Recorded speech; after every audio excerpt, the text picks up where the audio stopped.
بسم الله الرحمن الرحيم الحمد لله الذي أرسل رسوله بالهدى ودين الحق ليظهره على الدين كله ولو كره المشركون الصلاة والسلام على سيدنا ونبينا وشفيع ذنوبنا وحبيب قلوبنا وطبيب نفوسنا ومولانا أبي القاسم محمد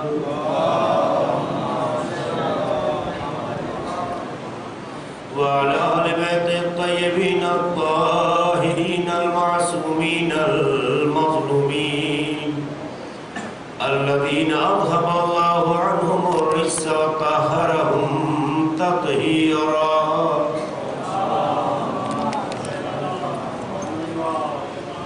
ولعنة الله على أعدائهم وغاصبي حقوقهم ومنكري فضائلهم أجمعين من ليلنا هذا إلى قيام يوم الدين أما بعد فقد قال الله سبحانه تبارك وتعالى في كتابه المبين وهو أصدق القائلين والصادقين وقوله الحق بسم الله الرحمن الرحيم والذي بعث في الأمين رسولا منهم يتلو عليهم آياته ويزكيهم ويعلمهم الكتاب والحكمة وإن كانوا من قبل لفي ضلال مبين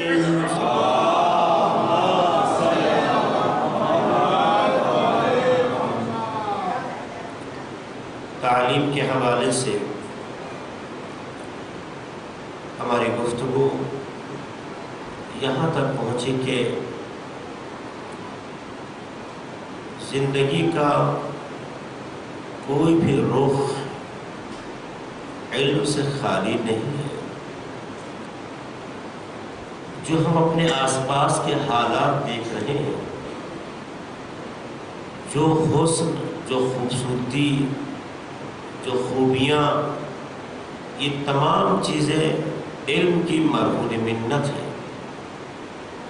مثال دی تھی کہ یہی ایک عمارت، یہی ایک بارگاہ جو آپ دیکھ رہے ہیں کہ اس طریقے سے بنایا گیا ہے، خود یہ علم کا نتیجہ ہے. اگر انجینئر نہ ہوتا، اچھا آرکیٹیکٹ نہ ہوتا، ماہر مستری نہ ہوتا کہ جس نے اپنے موضوع سے متعلق علم کو حاصل کیا، اور یہ تمام علوم جب اکٹھا ہوتے ہیں تو ایک ساختمان تیار ہوتا ہے. اس سے ویسے ذہنوں میں جاتا ہے کہ علم اگر پراکندہ ہو جائے تو جہالت تک لے جاتا ہے، جمع ہو جائے تو ایک عمارت بنا دیتا ہے. اس کا مطلب یہ ہے کہ ہمارے پاس جو علم آتا ہے یہ ایک دوسرے کا سہارا بننا چاہیے، ایک دوسرے سے بچھڑنے کا ذریعہ نہیں ہونا چاہیے. تو علم کی خوبی ہے، علم کی اچھائی ہے.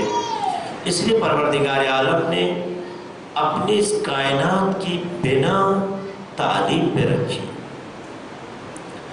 اپنے اولیاء کو علم کے ذریعے پہچانوایا. ہر ایک میں خدا بند عالم نے ایسا علم عطا کیا کہ آج دنیا محل حیرت ہے. کیسا علم، کتنی شکتی ہے علم میں، کتنی طاقت ہے علم میں. کل اس کے نمونے آپ کے سامنے پیش کیے کہ علم کی طاقت کیا ہے. عفریت من الجن کے حوالے سے کہ جنوں میں جو عفریت نامی جن تھا اس کا علم کیسا تھا، اور جو آصف ابن برخیہ کا علم تھا جو جناب سلیمان کے دربار میں وزیر تھے، ان کا علم کیسا تھا کہ بیٹھے بیٹھے پلکوں میں تخت بلقیس کو سامنے لا کے کھڑا کر دیا. علم کی وہ طاقت ہے کہ جس کے لیے راستے نہیں طے کرنے کی ضرورت ہے، راستہ خود طے ہو جاتا ہے.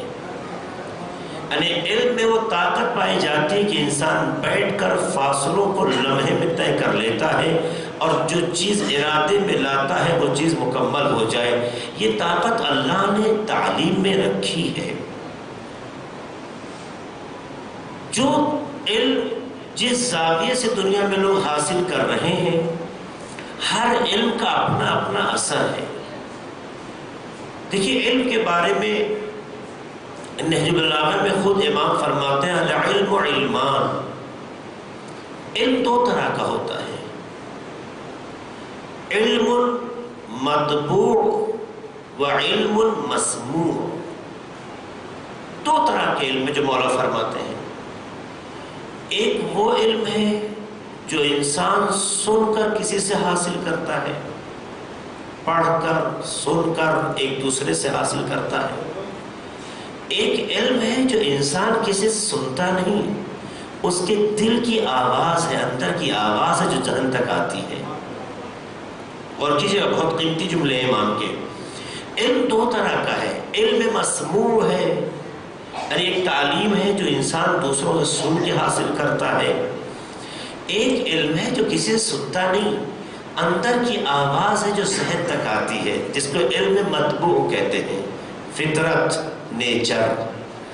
پھر فرماتے ہیں کہ لا ينفع علم المسموع ما لم، بہت قیمتی جملہ امام کا ہے کہ لا تنفع یا لا ينفع علم المسموع. یہ جو سماعت کے ذریعے سن کے علم حاصل ہوتا ہے یہ نفع نہیں پہنچاتا ہے ما لم يصل الى علم المطبوع، جب تک یہ مطبوع علم تک نہ پہنچے. یعنی جو کتابوں کے ذریعے سن کے آپ علم حاصل کرتے ہیں، جب تک یہ فطرت سے قریب نہ ہو، فطرت سے آ کے نہ ملے، اندر کی آواز تیلی نہ کرے، اس علم کا کوئی فائدہ نہیں ہے. اس کا ایک سب سے اہم میسج یہ ہے کہ موٹی موٹی کتابیں پڑھنے کا نام علم نہیں ہے. اس کا جو اہم میسج ہے وہ یہ ہے، کتابیں پڑھنی چاہیے، کتابیں پڑھنے سے روکا نہیں گیا ہے. لیکن اگر کوئی یہ سوچے کہ صاحب ہم نے اتنی کتابیں پڑھ لی ہیں، الماریاں بھر گئی ہیں، ساری کتابیں دیمک کی طرح چاٹ لی ہیں. عزیزو، اگر کتاب کے پڑھ لینے کا نام علم ہوتا تو دنیا میں بہت سے لوگ بڑے بڑے عالم بن جاتے. لیکن کتابیں کم پڑھے، لیکن کتابوں کو پڑھنے کے بعد جو اللہ نے اندر صلاحیتیں رکھی ہیں ان صلاحیتوں کو اس کے ساتھ کر دے تو باہر کا کم علم اندر کی صلاحیتوں کے ساتھ ہو جائے تو بڑی بڑی کتابوں کے پڑھنے والے میں بھی بھاری ہو جائے گا. ضرورت اس بات کی ہے کہ آپ اپنے اندر کے علم کو زندہ کریں. دنیا میں جو علم کا نظام ہے اس کے برعکس ہے. دنیا میں کتابیں اتنی زیادہ لاد دی جاتی ہیں کہ چھوٹے چھوٹے بچوں کی کمر جو ہے خمیدہ ہو جائے. اور جس اسکول میں بیگ سب سے زیادہ بھاری ہوتا ہے لوگ کہتے ہیں صاحب کتنی اچھی پڑھائی ہوتی ہے. اگر واقعی اچھی پڑھائی ہوتی تو جو پرانے لوگ اتنا بڑا کام کر کے اتنی بڑی دنیا ہمارے آپ کے سامنے رکھ کے گئے ہیں یہ کبھی نہ کر پاتے. عزیزو، کتابیں پڑھنا بری بات نہیں ہے، لیکن صرف کتاب کا پڑھنا علم نہیں ہے جب تک اندر کی موجودہ صلاحیتوں کو کتاب کے ساتھ نہ کر دیا جائے. یہ بڑی اچھی تشبیہ ہے، بڑی اچھی تشبیہ ہے علم کی اور عقل کی. علم کی اور عقل کی، جو میں بار بار کہہ رہا ہوں اندر کی صلاحیتیں جس کا نتیجہ وہی عقل ہے. اس کی تشبیہ ہے کہ عقل کی مثال ایک کارخانے جیسی ہے. عقل کی مثال ایک کارخانے جیسی ہے. یہ شہید مطہری نے تعلیم و تربیت میں اس کا ذکر کیا ہے کہ عقل ایک کارخانے جیسا ہے، علم کارخانے کے میٹیریل جیسا ہے. کہتے ہیں اگر کارخانہ بہت خوبصورت بنا دیا جائے اور اس میں میٹیریل کم ہو یا نہ ہو تو یہ کارخانہ کوئی پروڈکٹ دے سکتا ہے؟ ایک سوال ہے. غور کیجیے گا، اس تشبیہ میں بڑی قیمت ہے، بہت مطلب ہے. جتنا آپ اس پہ سوچتے جائیں گے علم اور تعلیم کی اہمیت آپ کی نگاہوں کے سامنے واضح ہو جائے گی. بڑا خوبصورت جملہ ہے کہ عقل ایک کارخانے جیسی ہے. اور علم میٹیریل جیسا ہے. اگر ایک بہت خوبصورت بلڈنگ کارخانے کی بنا دی جائے پر اس میں میٹیریل نہ ہو کہ جس کے ذریعے سے کارخانہ اپنا پروڈکٹ پیش کرے گا، یا ہو پر کم ہو، تو آپ مجھے بتائیے گا یہ کارخانہ چلے گا؟ یہ کارخانہ کام کرے گا؟ آپ سب اس بات کی شہادت دیں گے یہ کارخانہ بند ہو جائے گا. اگر اس کارخانے کو چلانا ہے تو اس پہ اتنا میٹیریل لانا ہوگا کہ جس کی بنیاد پر یہ کارخانہ بند نہ ہو.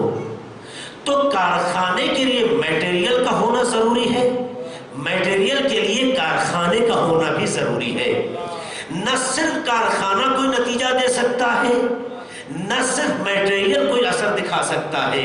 تو عزیزو ضرورت اس بات کی ہے کہ اس کارخانے میں اتنا میٹیریل ہو کہ جس کی بنیاد پر کارخانہ اپنی ایکٹیویٹی کے ذریعے سے پروڈکٹ کو بازار میں پہنچا سکے. کہنا یہی چاہتے ہیں عقل خدا نے سب کو دی ہے، لیکن صرف عقل کوئی اثر نہیں دکھا سکتی ہے جب تک اس کے اندر علم کا میٹیریل نہ ڈال دیا جائے.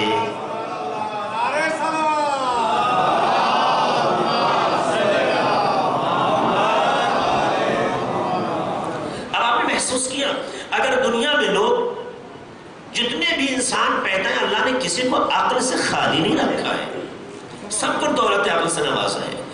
اگر دنیا میں کوئی عقل رکھتے ہوئے خلاف عقل کام کر رہا ہے تو اس کا مطلب یہ ہے کہ اس عقل میں وہ علم کا میٹیریل نہیں آیا ہے. اگر علم کا میٹیریل آ جائے تو پھر یہ عقل غلط کام نہیں کرے گی. کیسے ممکن ہے کہ انسان عقل رکھتے ہوئے خلاف عقل کام کرے؟ شرافت عقل کا نتیجہ ہے، خوبیاں عقل کا نتیجہ ہے، طہارت فکر عقل کا نتیجہ ہے، ہمدردی عقل کا اثر ہے. لیکن عزیزو ضرورت اس بات کی ہے عقل کی ہدایت کی جائے. ہدایت کے لیے وہ اسباب مہیا کیے جائیں کہ جس کی بنیاد پر عقل صحیح سے کام کرے. اگر عقل تنہا کافی ہو جاتی تو نہ خدا انبیاء بھیجتا نہ قرآن کو بھیجنے کی ضرورت تھی. خدا نے انبیاء کو بھی بھیجا، قرآن کو بھی بھیجا، اس لیے بھیجا کہ یہ عقل ہے مگر مس گائیڈ ہو سکتی ہے، تو ضرورت ہے رہنمائے عقل کو بھیجا جائے. اس کا نام ہے اہل بیت علیہ السلام، محمد اور آل محمد علیہ السلام، کہ جنہوں نے آ کے عقل کو اتنا بلند کر دیا کہ کہا افضل العباد التفکر. صرف پڑھنے کا نام علم نہیں ہے، جتنا فکر کرتے جاؤ گے افضل عبادت قرار پائے گی. سلام علیہ محمد و آل محمد.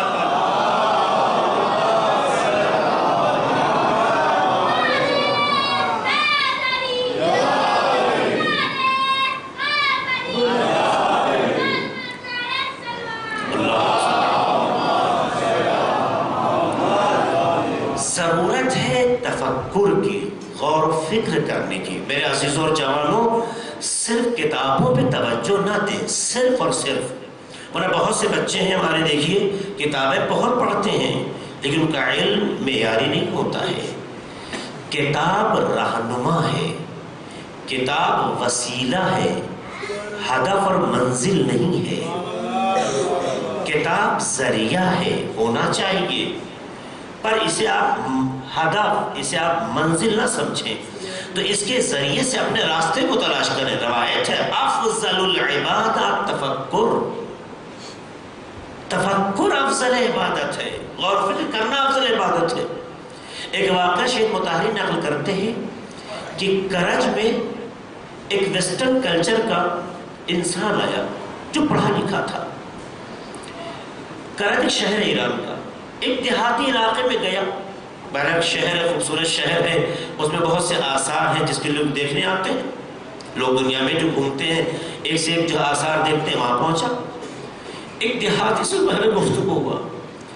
دیکھا یہ دیہاتی انسان ہے اور سارے اس کے سوالوں کا اتنا اطمینان بخش جواب دیتا ہے کہ اسے حیرت ہوئی کہ ایک دیہات میں رہنے والا انسان جہاں پر وہ اسباب مہیا نہیں ہے کہ جو تعلیم کی دنیا میں کہلاتے ہیں، آخر کیا وجہ ہے کہ ہمارے سوالوں کا اتنا اطمینان بخش جواب دیتا ہے. تو اس نے سوال کیا آخر کیا وجہ ہے کہ جو بھی سوال تم سے ہم کرتے ہیں بہترین اطمینان بخش جواب دیتے ہو، تم نے کہاں سے سیکھا؟ اس نے کہا کہیں سے نہیں. کہ عجیب بات ہے، ہم تو اتنا پڑھ کے کالج یونیورسٹی پڑھ کے آئے ہیں، تو ہم اس طرح سے سوچتے ہیں، لیکن تمہارے جواب سے لگتا ہے کہ نہیں، تمہارے پاس علم کوئی خاص علم ہے۔ کہاں سے تم نے؟ کہا میں نے کہیں سے نہیں سیکھا ہے۔ تو کہا پھر؟ کہا میں جو کچھ سوچتا ہوں اس پہ غور کرتا ہوں، جو باتیں دیکھتا ہوں اس پہ خوض کرتا ہوں۔ یہی وجہ ہے کہ تعلیم سے زیادہ، کتابوں کے پڑھنے سے زیادہ اسلام میں فکر کرنے اور غور کرنے کی قیمت ہے۔ انسان اتنا علم سے حاصل نہیں کرتا ہے جتنا غور و فکر سے حاصل کرتا ہے۔ علم کا حاصل کرنا دوسرے کے نظریات کو جاننا ہے، لیکن صاحب فکر ہونے کے لیے اپنے خیالات کو شامل کرنا ہوگا۔ جب تک اپنے اندر کی صلاحیتوں کو علم سے نہ جوڑا جائے، انسان عالم زمانہ نہیں کہلاتا ہے۔ سلام علیہ محمد وآل محمد پر۔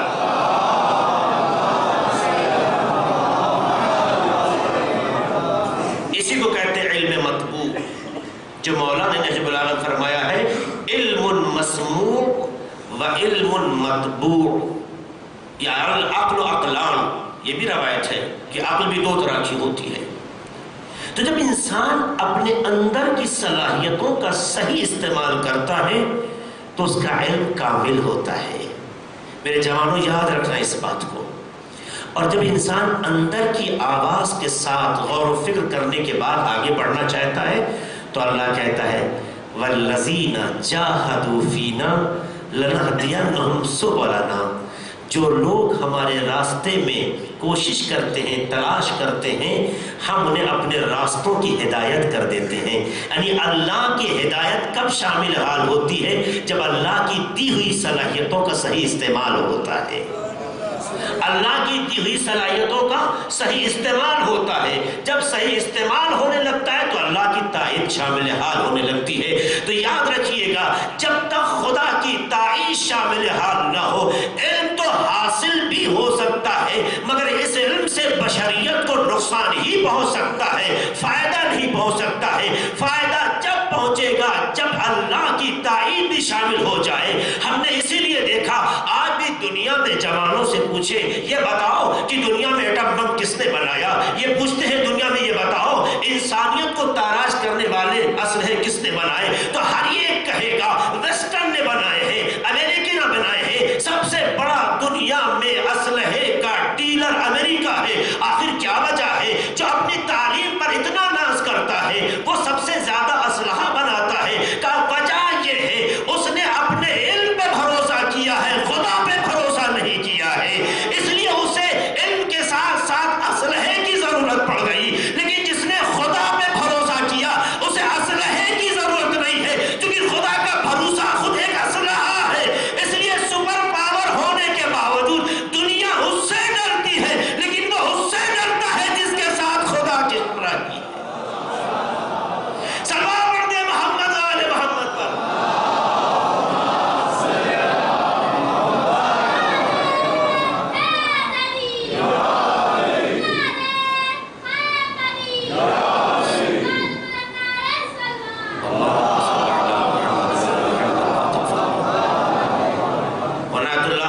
کھل کے کہہ چکے ہیں ہمیں ایسے اسلحے کے بنانے کی ضرورت ہی نہیں ہے جس سے انسانیت کو نقصان ہو۔ حرام ہے ہماری شریعت میں، کھلا اعلان ہے، ہماری شریعت میں حرام ہے ایسے اسلحے کی ایجاد جس سے عالم بشریت کو نقصان ہو۔ محسوس کیا؟ کسے طاقت کی ضرورت نہیں ہے، کسے پاور کی ضرورت نہیں ہے، لیکن جس کے ساتھ خدا ہو جاتا ہے پھر وہ اسلحوں کی تلاش میں نہیں جاتا۔ اللہ ساتھ ہو جائے تو سارے اسلحے ہوتے ہیں مگر اثر ختم ہو جاتا ہے۔ اسی لیے ہم نے انقلاب کے آغاز میں دیکھا، اگر اسلحہ ہی طاقت ہوتا تو صدام کب کا ایران کو کھا چکا ہوتا۔ کتنے میزائل مارے ہیں، انقلاب کی تاریخ پڑھیے، کتنے میزائل مارے ہیں۔ میزائل آتے تھے ایران میں گرتے تھے لیکن وہ پھٹتے نہیں تھے، دکتے نہیں تھے۔ اس میں بہت سے واقعات ہیں۔ یہ کیوں؟ سارا اسلحہ ادھر امریکہ فراہم کرتا جا رہا ہے ایک ایران کو تباہ کرنے کے لیے۔ 36 ملکوں کا ہم ساتھ اس کے ساتھ ہے، لیکن ہم نے دیکھا ساری طاقتوں کا استعمال کر کے وہ سب نامراد ہو گئے، لیکن جس کے ساتھ صرف خدا تھا وہ بامراد ہو کے بتاتا ہے تم کی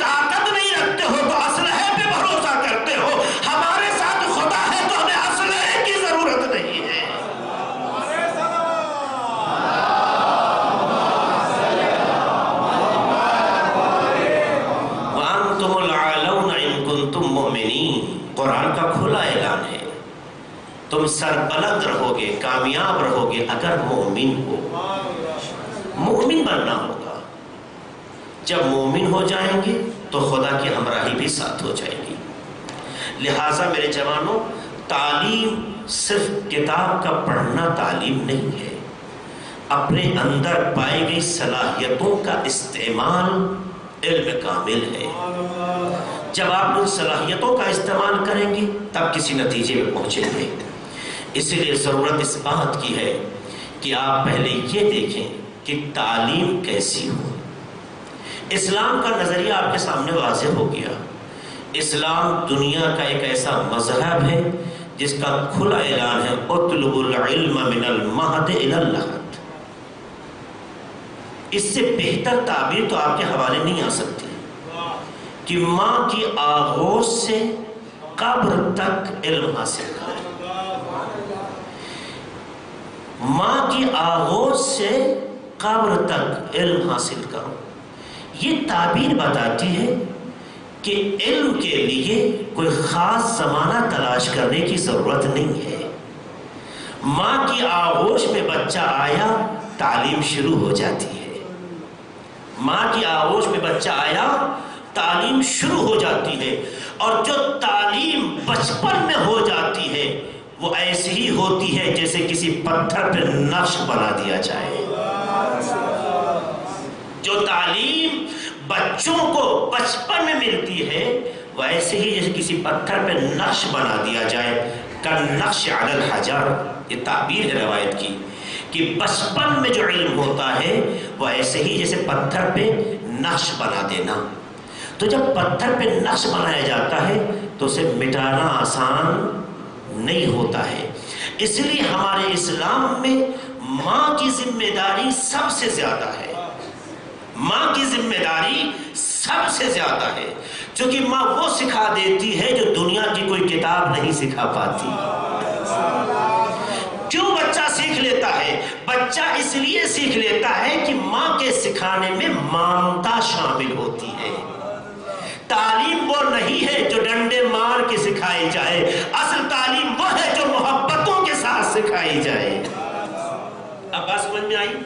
دنیا میں لوگ سوچتے تھے جتنا پیٹیں گے اتنا ہی لڑکا جو سیکھے گا۔ ہمیں یاد ہے بچپن میں لوگ کہا کرتے تھے استاد سے، ٹیچر سے کہ صاحب چمڑا اور کھال آپ کا، ہڈی ہماری، یعنی آپ اتنا قاعدے سے اس کے حساب کیجئے کہ بس کیا ہوتا تھا۔ جن کے اندر اللہ نے صلاحیت دی تھی وہ سیکھتے تھے، بقیہ بھاگتے تھے۔ نہیں عزیزو، جو مار کھا کے حاصل ہو اسے تعلیم نہیں کہتے۔ تعلیم اگر مار کھا کے حاصل ہوتی تو ماں کی آغوش سے خدا تعلیم نہ دیتا۔ تعلیم پیار و محبت سے حاصل ہوتی ہے، تعلیم وابستگی سے، خلوص سے حاصل ہوتی ہے۔ ہم نے اسلام کی حکمتوں کو نہیں سمجھا، اور جو ماں سکھا دیتی ہے، جو ماں سکھا دیتی ہے اسے کوئی آسانی سے چھین نہیں سکتا۔ تو ضروری یہ ہے کہ قبل اس کے کہ کوئی بچی ماں بنے اس سے پہلے ایسی بن جائے کہ آنے والی نسل کی معلمہ بن سکے۔ اس لیے ہر ماں باپ پہ ذمہ داری ہے کہ چاہے اپنی بیٹی کے لیے کوئی کام کر سکے یا نہ کر سکے، اپنی بچی کو جاہل نہ رکھے، کیونکہ اس کی جہالت ایک نسل کی جہالت کا سبب بن جائے گی۔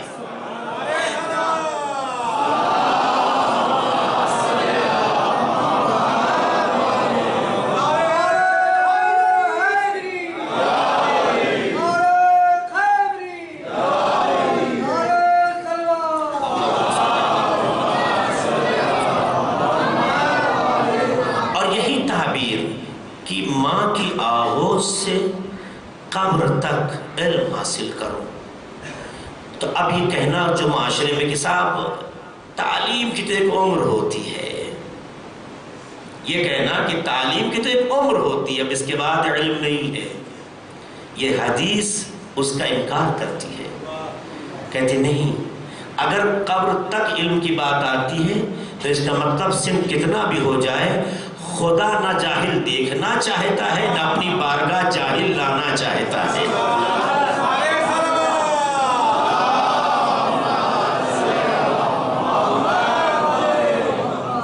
دیکھیے ہم آپ اگر باپ کی منزل میں ہیں تو اپنی اولاد کے لیے کیا توقع رکھتے ہیں؟ یہی چاہتے ہیں کہ میرا بچہ یا مجھ جیسا یا مجھ سے بہتر ہوتے ہیں توقع. یہ تو ہر ایک کا حق بھی ہے نا کہ میرا بچہ یا مجھ جیسا یا مجھ سے بہتر. یہ ایک عام انسان کی سوچ ہوتی ہے، نہیں ہوتی ہے؟ تو جو خالق حقیقی ہے اس کی سوچ کیا ہے؟ جب وہ علم ہے، جب وہ کمال ہے، جب وہ ہر صفت میں منتہائے کمال پر ہے، تو وہ خدا اپنی مخلوق کو جاہل دیکھنا چاہے؟ اتنا ممکن ہے. اس لیے بار بار کہتا ہے کہ نہیں تم علم حاصل کرو. بچپن میں کسی وجہ سے اگر نہیں حاصل کر سکے، شاید ماں گزر گئی، شاید حالات فراہم نہیں ہوئے، کوئی بات نہیں ہے. قبر کی منزلوں تک آنے سے پہلے خدا نہیں چاہتا ہے کہ جسے دنیا میں بھیجا تھا تاکہ اس کے کمالات کا مظہر بن سکے. جاہل مظہر نہیں ہوتا ہے، مظہر خدا بننے کے لیے عالم ہونا ضروری ہے. اس لیے چاہتا ہے ہر مرحلے میں علم حاصل ہو، ہر مرحلے میں علم حاصل ہو. اگر ہمارے بزرگوں میں کوئی قرآن نہیں سیکھ سکا، قرآن سیکھے. اگر کوئی چیز نہیں سیکھ سکا تو سیکھنے کی کوشش کرے. کوششوں کا دروازہ بند نہیں ہے. اور جب قبر تک کی بات کہی گئی تو اس کا مطلب یہ ہے علم کا راستہ بند نہیں ہے. کسی بھی سن و سال میں انسان علم حاصل کر سکتا ہے. اب جب علم حاصل کرنا، تعلیم اسلام کی اہم ضرورت ہے، چاہے عورت ہو چاہے مرد، سب کے لیے قانون ہے. تو ہم کون سا علم حاصل کریں؟ کس طرح کا علم حاصل کریں؟ کل میں نے ایک اشارہ کیا تھا، علم دو طرح کا ہوتا ہے. ایک وہ علم ہے جو ہمارا مقصد ہے، ہدف ہے، ہدف یعنی مقصد. اور ایک وہ علم ہے جو مقصد تو نہیں ہے مگر اس مقصد تک پہنچنے کا ذریعہ ہے. علم دو طرح کا ہوتا ہے. وہ علم جو ہمارا مقصد ہے کہ جس کے بغیر زندگی ناکام ہے، جس کے بغیر زندگی بیکار ہے، جس کے بغیر حیات کا کوئی مطلب نہیں، جس کے بغیر دنیا میں قدم رکھنے کا کوئی مفہوم نہیں. اس علم کا نام ہے معرفت اللہ. اور کیجئے گا، وہ علم کہ جس کے بغیر دنیا میں آنے کا کوئی مطلب ہی نہیں ہے، جو مقصد ہے. اس کا مطلب یہ ہے اصول دین.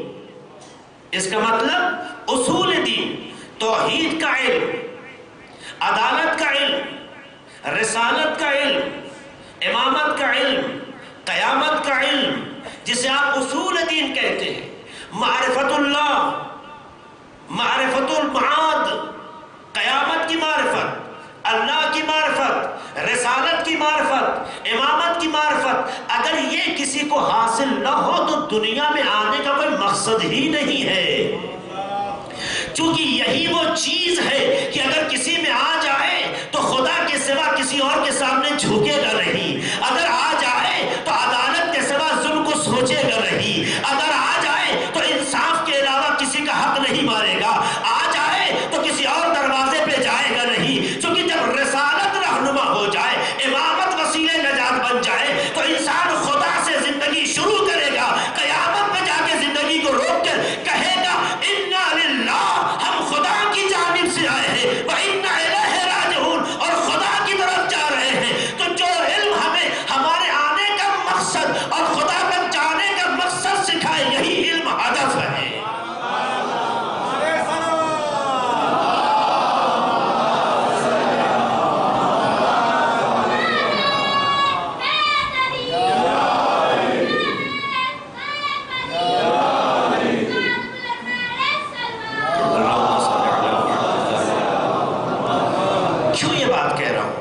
یہ بات کیوں کہہ رہا ہوں؟ دیکھیے، اگر کوئی انسان کسی گھر سے جو تعلق رکھتا ہے، کہیں سفر طے کرے، راستہ طے کرے، چاہے تو اسے ہمیشہ یہ احساس ساز ہوتا ہے ہمارا تعلق کس گھرانے سے ہے، ہم کہاں سے مربوط ہیں.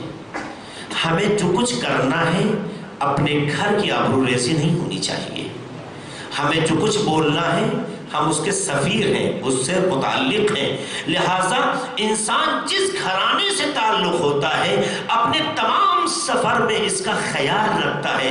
میرے ماں باپ کی آبروریزی نہیں ہونی چاہیے، میرے گھر کا اسٹیٹس خراب نہیں ہونا چاہیے، میری جو پہچان ہے وہ ختم نہیں ہونی چاہیے. یہ احساس ہوتا ہے نہیں ہوتا ہے؟ اگر اس احساس کا نام زندگی ہے تو یہی تو خدا بھی بتانا چاہتا ہے. تم کہیں اور سے نہیں آئے ہو، اپنے رب کی بارگاہ سے دنیا میں آئے ہو. تو دنیا میں جہاں جانا یاد رکھنا تم خدا کی جانب سے آئے ہو. تو ایسا کچھ نہیں کرنا ہے کہ معیار الوہیت شرمسار ہو جائے. تمہیں وہ کرنا ہے جس سے یہ پتا چل جائے کہ تم کسی اور کے نہیں اپنے پروردگار کے سفیر ہو. یہ اصل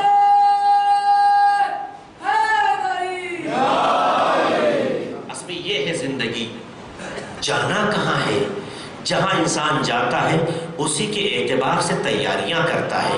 کہاں جا رہا ہے، کس کے پاس جا رہا ہے، کیسی شخصیت. یہ وہ باتیں میں کہہ رہا ہوں جسے آپ زندگی میں خود درک کرتے رہتے ہیں. یقیناً اگر ابھی آپ سے کہا جائے فلاں سے ملنے جانا ہے، فلاں سے ملاقات کرنی ہے، انٹرویو دینے جانا ہے، آج آپ کا جو ہے پہلا دن ہے، آپ آفس جانا چاہتے ہیں، آپ کسی شخصیت سے ملنا چاہتے ہیں، آپ انصاف سے بتائیے کیا ایسے بستر سے اٹھے چل دیں گے؟ ایک سوال ہے. بستر سے چل دیں گے؟ نہیں، قطعاً نہیں. آئینے کو اتنی بار گھور گھور کے دیکھیں گے کہ آئینہ بھی پناہ مانگے گا، بھائی اب تو چلے جاؤ. آپ اپنے کو مینٹین کریں گے. جرم نہیں ہے، جرم نہیں ہے. خدا نے جو حسن بخشا ہے اس حسن کا مظاہرہ اگر قرآنی اور اسلامی تہذیب کے دائرے میں ہو تو یہ عبادت ہے.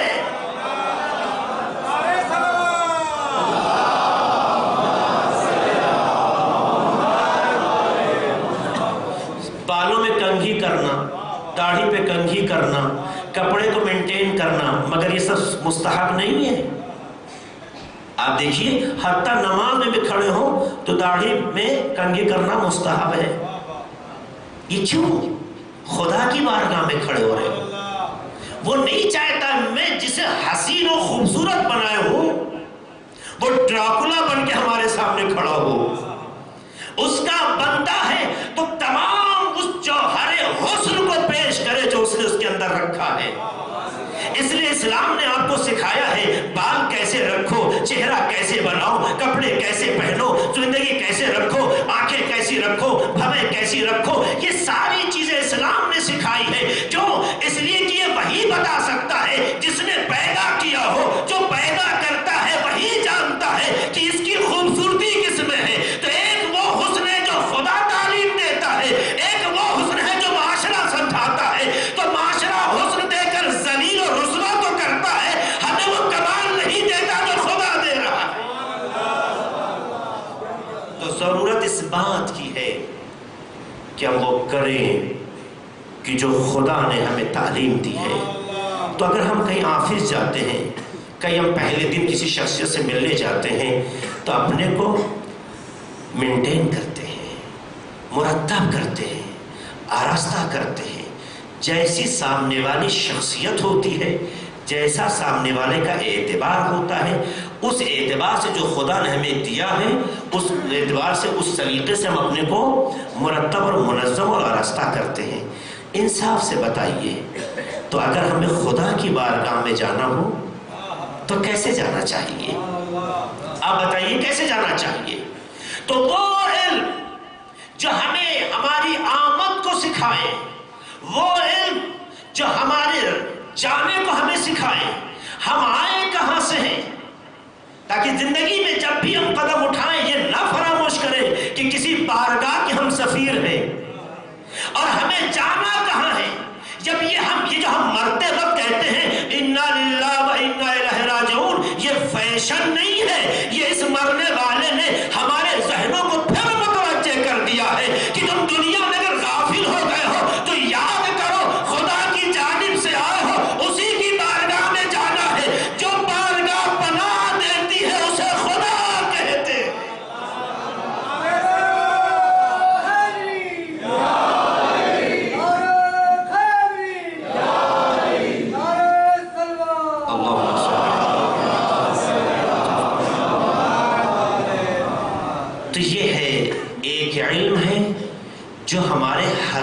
بتاتا ہے، ہمارے مقصد کو بتاتا ہے۔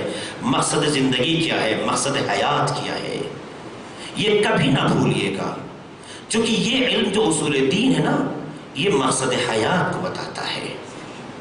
اس کے درمیان یعنی آنے اور جانے کے بیچ میں جتنے بھی دنیا میں قابل تصور علم ہیں، چاہے وہ میتھ ہو، چاہے وہ سائنس ہو، چاہے وہ تاریخ ہو، چاہے وہ فقہ ہو، چاہے وہ اصول ہو، چاہے وہ رجال ہو، چاہے وہ حدیث ہو، جتنے بھی علم آپ گناتے چلے جائیں، یہ سارے علم مقصد نہیں ہے، مقصد تک پہنچنے کا وسیلہ ہے۔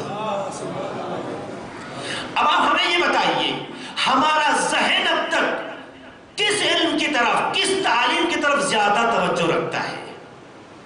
ہم آپ سے سوال کرتے ہیں، آیا مقصد والے تعلیم پہ زیادہ توجہ کرتا ہے ہمارا ذہن و معاشرہ، یا اس تعلیم کی جانب زیادہ توجہ کرتا ہے جو مقصد تک پہنچنے کے لیے شاید وسیلہ ہو؟ ضروری نہیں، ہر علم وسیلہ نہیں ہے، شاید وسیلہ ہو۔ کس پہ توجہ زیادہ ہے؟ ہم نے سماج میں دیکھا کہ تعلیم کا شوق تو ہے اس میں، لیکن شوق کا معیار مقصد والا شوق نہیں ہے، سطحی شوق ہے۔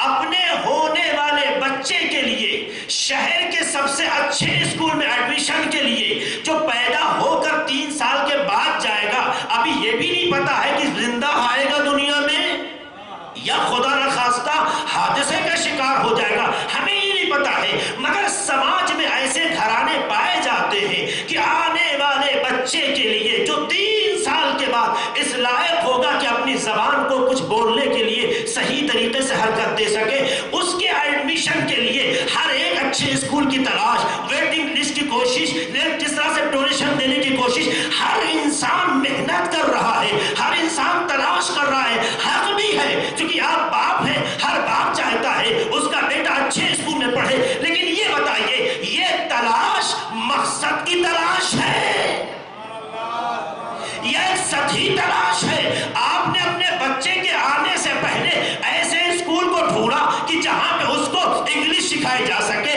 میتھ سکھایا جا سکے، دنیا کی تعلیمیں تو سکھائی جا سکے، کیوں؟ اس لیے کہ دنیا میں یہی سلیقہ رائج ہے۔ یہ ساری کوشش ایک سطحی کوشش ہے، حقیقی کوشش نہیں ہے، کیونکہ یہ علم تعلیم تو دیں گے پر انسان نہیں بنا سکتے۔ انسان جب بنے گا جب اسے یہ یاد رہے آئے کہاں سے ہے، جائے کہاں۔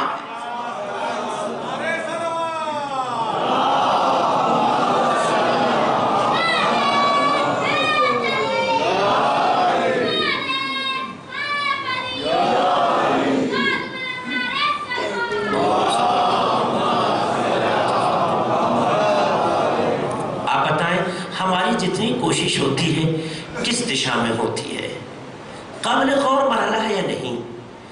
اسی لیے ضروری ہے کہ اپنے بچوں کو پہلے مقصد والی تعلیم دو، پہلے اسے دین سکھاؤ۔ کیوں دین سکھاؤ؟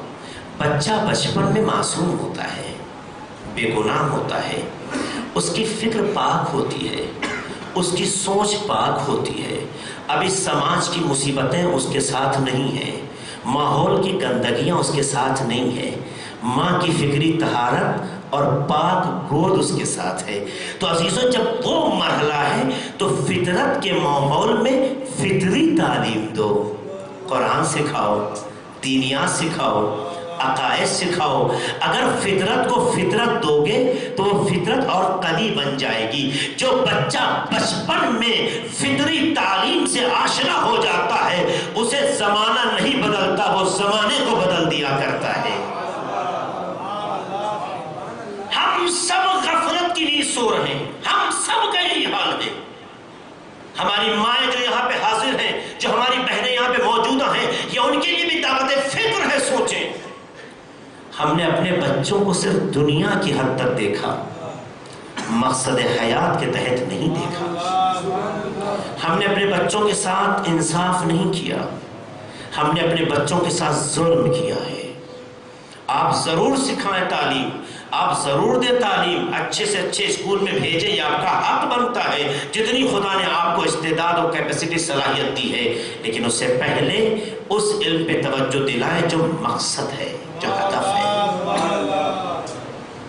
جو ہدف ہے۔ غلام عسکری مرحوم نے اسی ہدف کو ہمارے کلچر میں زندہ کرنے کے لیے اپنی زندگی صرف کر دی، مکاتب ہندوستان میں قائم کیے۔ چونکہ آپ سائنس کے بہترین اسٹوڈنٹ بن جائیں، میتھ کے بہترین اسٹوڈنٹ بن جائیں، لیکن کیا سائنس کے اسٹوڈنٹ بننے سے اذان کی صلاحیتیں آ جائیں گی؟ سائنس اور میتھ کے اسٹوڈنٹ بننے سے اقامت کا جذبہ پیدا ہو جائے گا؟ کیا آپ کے ان تمام چیزوں کو سیکھ لینے سے نماز میت کی پڑھنے کے لائق ہو جائیں گے؟ سارے علوم دنیا کے مراحل اور مراتب کو طے کرتے ہیں، لیکن نہ آمد کو حاصل کر پاتے ہیں، نہ جانے والے راستے کو مکمل کر پاتے ہیں۔ تو وہ علم جو نہ ہماری آمد پہ ساتھ دے سکے، نہ ہمارے جاتے وقت ہمارا ساتھ دے سکے، وہ علم کبھی مقصد حیات نہیں ہو سکتا ہے۔ تو ضروری اس بات کے لیے ہے کہ آپ سب اپنی فکروں کو آمادہ کریں، اپنے بچوں کے ساتھ ظلم نہیں کریں گے، انصاف کریں گے، اور انصاف یہی ہے کہ اسے پہلے دین سکھائیں قبل اس کے کہ دنیا کی تعلیم دے۔ سلام پڑھتے محمد و آل محمد پر۔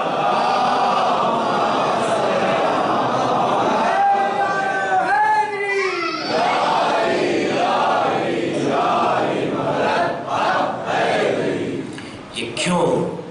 چونکہ اگر آپ فطرت پہ عقائد کی مہر نہیں لگائیں گے، پاک تعلیموں سے آشنا نہیں کریں گے، تو آپ کا بچہ نام میں آپ کا ہوگا، فکر میں بیگانوں کا ہوگا، فکر میں بیگانوں کا ہوگا۔ آج ہمارے معاشرے میں ہر گھر کی یہ مشکل ہے کہ صاحب بچہ ہمارا نہیں رہ گیا۔ کہنے کی ضرورت نہیں ہے، ہر گھر کی داستان ہے۔ خدا رحم کرے ان گھروں پہ جہاں یہ مشکل نہ ہو۔ کیوں ہے یہ؟ اس کی وجہ یہ ہے کہ ہم نے اپنے بچے کو سماج کے معیار پہ پالا ہے، دین کے معیار پہ نہیں پالا ہے، دین کے معیار پہ نہیں پالا ہے۔ یہ سارے علوم معلومات میں اضافہ کریں گے، لیکن معلومات ایسی کہ جس سے زندگیاں پامال ہو۔ آپ مجھے بتائیے، اخلاق و تربیت کے میدان میں ویسٹرن نے کوئی نام کمایا؟ آپ مجھے بتائیے کوئی نام کمایا ہو کہ جہاں یہ کہا جا سکے کہ اخلاق و تربیت میں ان کا یہ مقام ہے؟ کیوں نہیں کمایا؟ وجہ یہ ہے کہ جہاں فطری تعلیم نہ ہو وہاں اخلاق و تربیت کی بحث ہی نہیں ہوتی۔ خدا چاہتا ہے علم حاصل کرو، مگر یہ علم اگر تربیت کے ساتھ نہیں ہے تو علم ہوتے ہوئے بھی انسان جاہل کہلائے گا۔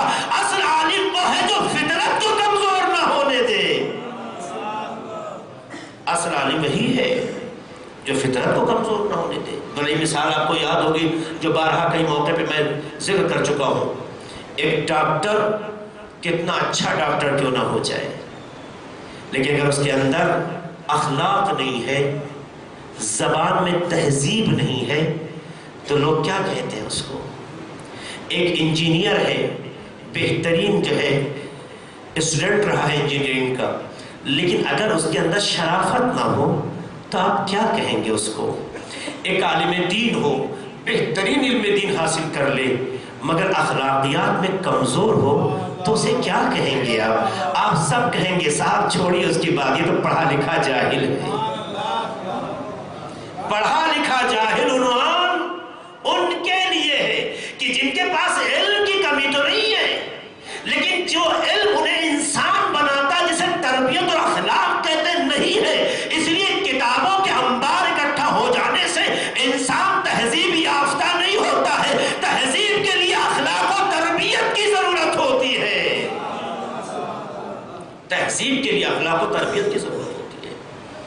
اس لیے جن میں یہ کمالات ہوتے ہیں کہاں سے کہاں پہنچ جاتے ہیں۔ ایک آدھ نمونہ ذکر کروں، محمد حسین طباطبائی یاد ہے جس کا تذکرہ کافی سنا ہوگا آپ نے۔ ایسے بہت سے بچے اس دنیا میں ہیں، تذکرے بیکار بچے آتے ہیں نمونے کے طور پر۔ کیوں اتنا باکمال بچہ ہو گیا؟ کیوں اتنا کمال اس کے اندر اللہ نے دے دیا؟ وجہ یہ تھی کہ ماں نے فطرت کے تقاضوں کو پورا کیا۔ جب بچہ شکم میں ہوتا ہے نا تو ہماری ماں کو یہ یاد رہتا ہے کھلائے کیا، پلائے کیا، احتیاط کیا کریں، موسم سرد ہے یا گرم ہے، اس کو سب کو خیال ہوتا ہے، کس کروٹ سونا چاہیے کس کروٹ نہیں سونا چاہیے، سب پہ توجہ ہوتی ہے۔ لیکن کبھی یہ توجہ نہیں ہوتی ہے کہ جو امانت شکم میں آئی ہے اس کے تقاضے کیا ہے۔ قرآن اور اہل بیت کی تعلیم نے ہمیں سکھایا ہے کہ جب یہ امانت آ جائے تو ماں کھانے پینے میں اور محتاط ہو جائے، حلال رزق کھائے، حرام کو ہاتھ نہ لگائے۔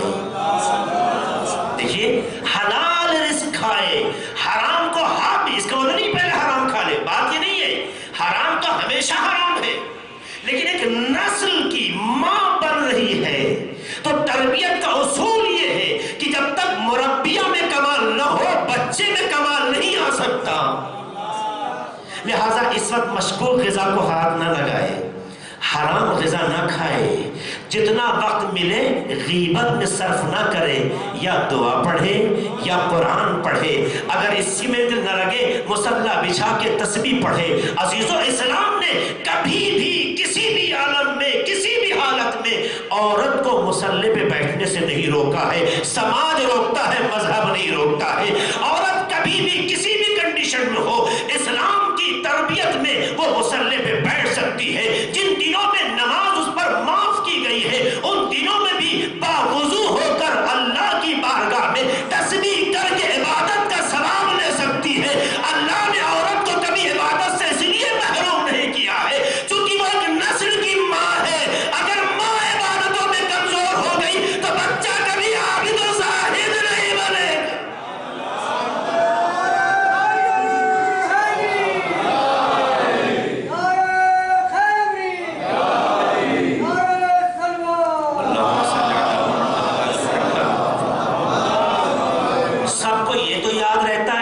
چیزیں احتیاط کی ہیں، پر یہ یاد نہیں رہتا ہے کہ دین کیا کہتا ہے۔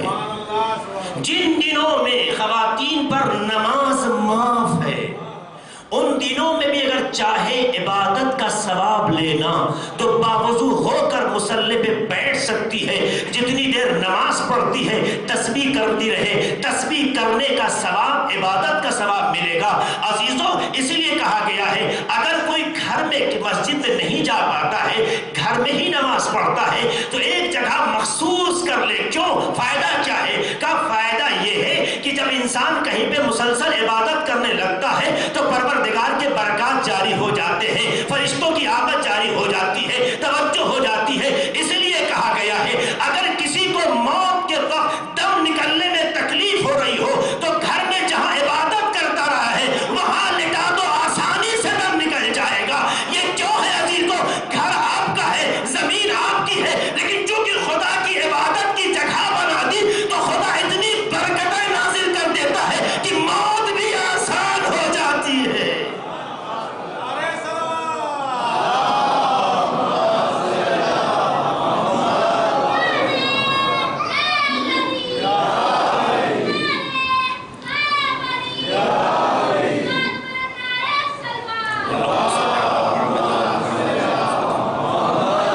محسوس کریں کیا ہے اسلام کا طریقہ۔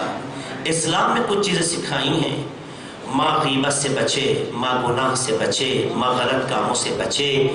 وہ چیز جو ایک نسل کو کمزور بنا سکتی ہے اس سے احتیاط کرے۔ ماں ایک ایسا مقدس لفظ ہے کہ جب زبان پر آتا ہے تو ایک نشاط پیدا ہوتا ہے۔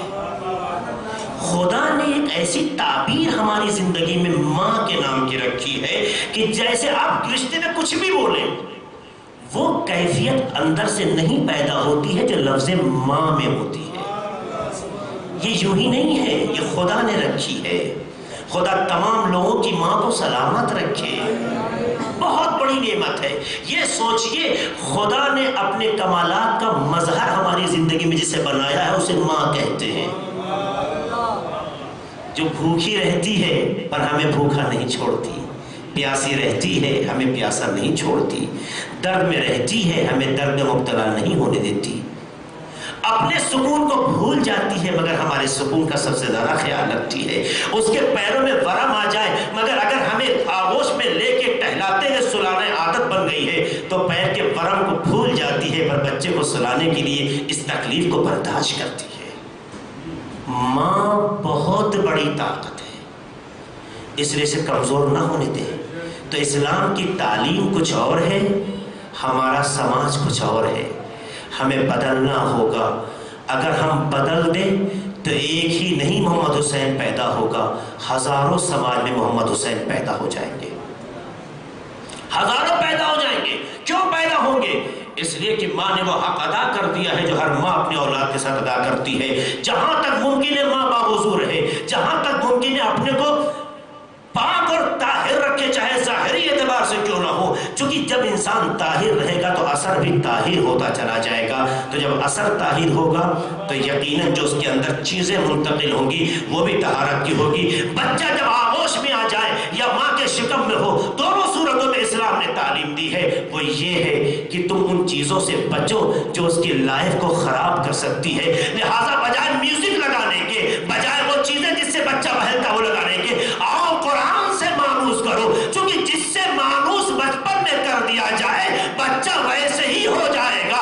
اب یہ بچے کے ماں باپ کے ڈیپینڈ کرتا ہے کہ کسے کیسے مانوس کرتے ہیں. اب سمجھ میں آیا کہ یزید اتنا جو ہے قمار باز کیسے ہو گیا، یزید اتنا شراب سے مانوس کیسے ہو گیا، یزید دشمن اہل بیت کیسے ہو گیا. چونکہ ماں کی جب طہارت ہی نہ ہو تو بچہ یزید ہی ہوتا ہے.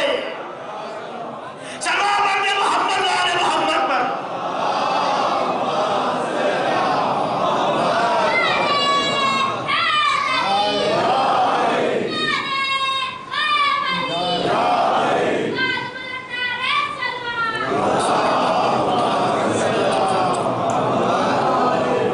بات کو سمیٹنا چاہتا ہوں، دامن وقت میں گنجائش نہیں. آئیں ایسا معاشرہ ڈیولپ کریں، ایسا معاشرہ بنائیں کہ جس میں اسلام کی تعلیم حاکم ہو.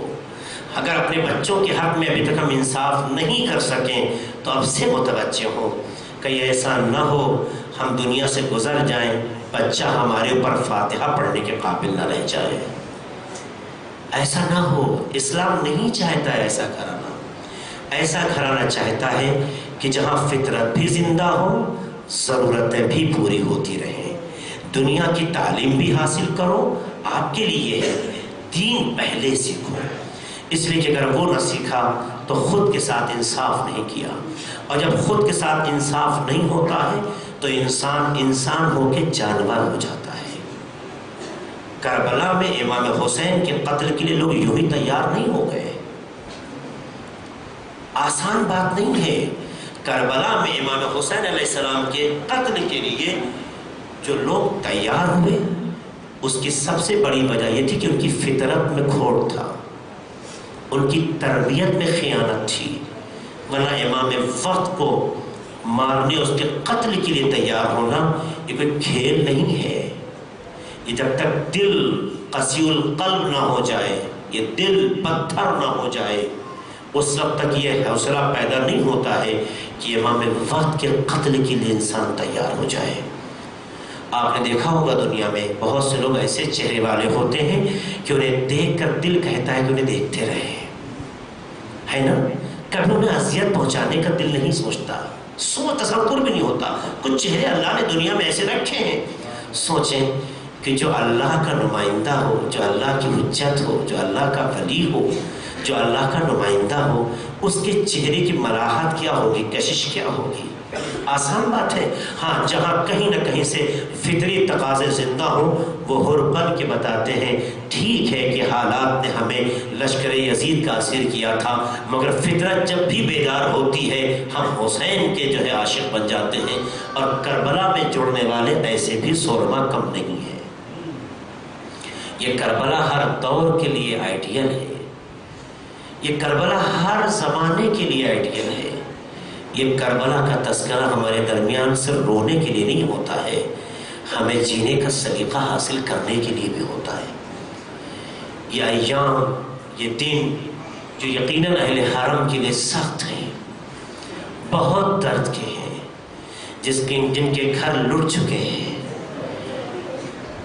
جن کے باپ یا جن کے سرپرست یا جن کے بچے ان کے سامنے ختم کر دیے گئے، جن کے سروں سے چادریں چھین لی گئی، جنہیں اسیر بنا کے ذلیل و رسوا کرنے کے راستے فراہم کیے گئے.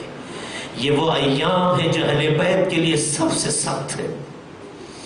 چوتھے امام سب کچھ بھولنے کو تیار تھے مگر یہ مرحلہ کبھی نہیں بھولتے. جب ان سے پوچھا جاتا تھا مولا آپ کو سب سے زیادہ تکلیف کہاں ہوئی، تو کہتے تھے الشام الشام الشام. یہ کیوں کہتے تھے؟ کیا کربلا کا درد کب تھا؟ بابا کا جنازہ پامال ہوا ہے، بھیا علی اکبر بے رحمی سے مارا گیا ہے، شہداء کے جنازے پامال ہو گئے ہیں، لیکن معصوم کی نگاہوں میں شہادت سعادت ہے، اس لیے اس پر اتنا اظہار درد نہیں کیا ہے جتنا حرمت کی پامالی پہ ہے. اس انداز سے کہا ہے ارے میری ماں بہنوں کا اس طرح سے بازار میں آنا یہ بہت سخت منزل ہے. عزاداروں کوفے کی اسیری کا زمانہ اہل بیت کے لیے آسان اور معمولی زمانہ نہیں ہے. انہیں عبید اللہ ابن زیاد کے دربار میں جو کمنٹس کرنے تھے، کمنٹ کرنے کے بعد ڈال دیا گیا قید خانے میں اس انتظار پہ کہ یزید کا فیصلہ کیا ہو. آپ کو پتا ہے امام حسین علیہ السلام کا سر جو قرآن کی تلاوت کر رہا ہے وہ شام میں نہیں ہے عزادارو، ہم نے جو مقاتل پڑھے ہیں وہ کوفہ میں ہے. سوچ سکیں گے کیوں ایسا ہے؟ کیوں سورہ کہف کی تلاوت سر امام حسین کے نیزہ پہ کر رہا ہے؟ اس لیے کر رہا ہے کہ کوفہ وہ جگہ ہے جہاں اہل بیت نے زندگی گزاری ہے. ارے زینب ام کلثوم کا زمانہ گزرا ہے، بابا کے دور حکومت میں شہزادیاں کہلائی ہے.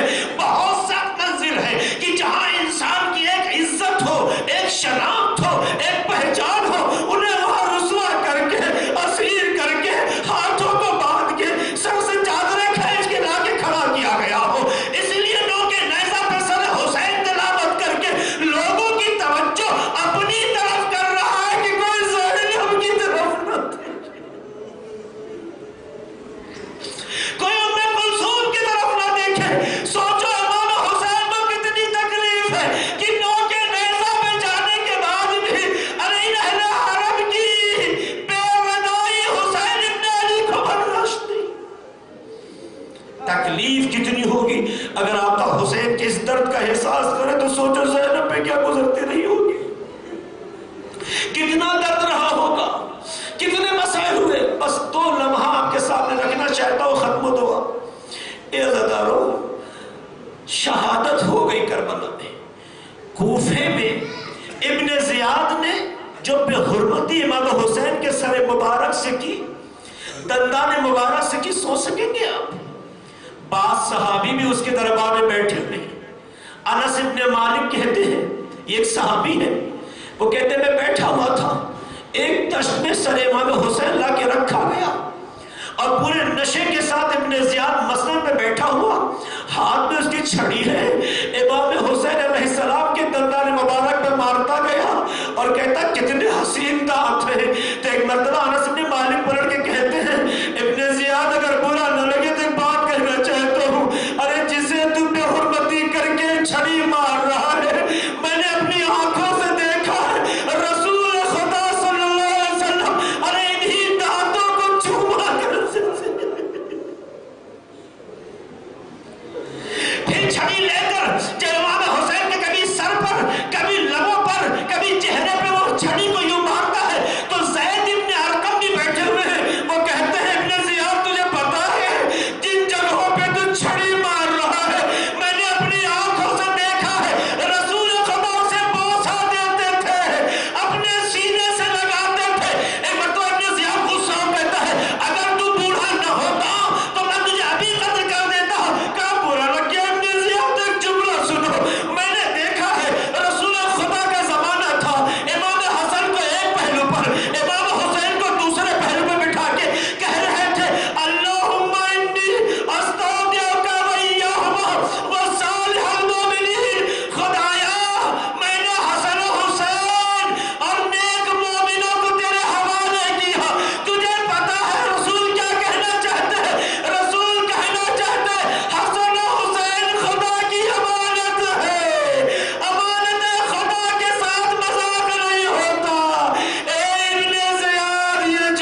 سینے سے لگاتے تھے یا امانت خدا ہے، انا للہ و انا الیہ راجعون، سیعلم الذین ظلموا ای منقلب انقلب۔ خدایا بس متصور قبول فرما، خدایا ہمارے گناہوں کو بخش دے، خدایا تمام مومنین و مومنات کی جو حاجت و تمنائیں ہیں اگر ان کے حق میں مسئلہ پذیر ہے تو شرف قبولیت عطا فرما۔ خدایا تجھے واسطہ ہے محمد علی محمد کا، ہمارے بزرگوں کا سایہ ہمارے سروں پہ قائم رکھ۔ خدایا تجھے واسطہ ہے محمد علی محمد کا، جو بزرگ اس دنیا سے گزر گئے ہیں انہیں جوار رحمت و مغفرت میں جگہ عطا فرما۔ خدایا تجھے واسطہ ہے محمد علی محمد کا، جو بھی بیمار ہیں، جن بھی بیماریوں سے دوچار ہیں، جن کے گھروں میں خدایا یہ کسی طرح کی بیماری ہو، تجھے واسطہ ہے انہی آنسوؤں کا، اسی فرش عزا کا، ان تمام بیماریوں سے لوگوں کو نجات دے۔ خدایا آج شب جمعہ ہے، اس شب جمعہ کی عظمت اور برکت کا واسطہ ہمارے تمام علماء کرام بالخصوص مہاراج اعظام کی حفاظت فرما۔ خدا ہمارے وطن عزیز ہندوستان میں امن و امان قائم کر۔ خدا تجھے واسطہ ہے محمد علی محمد کا پرچم جمہوریہ اسلامی ایران کو سربلندی عطا فرما۔ خدا تجھے واسطہ ہے محمد علی محمد کا امام زمانہ کے ظہور میں تاجیل فرما، ہم سب کو ان کے آبان و انصار میں شمار فرما۔ آپ حضرات سے التماس ہے ایک بار سورہ حمد اور 3 بار سورہ توحید کی تلاوت فرما لیں، اس پر میں نام گنوا دیتا ہوں۔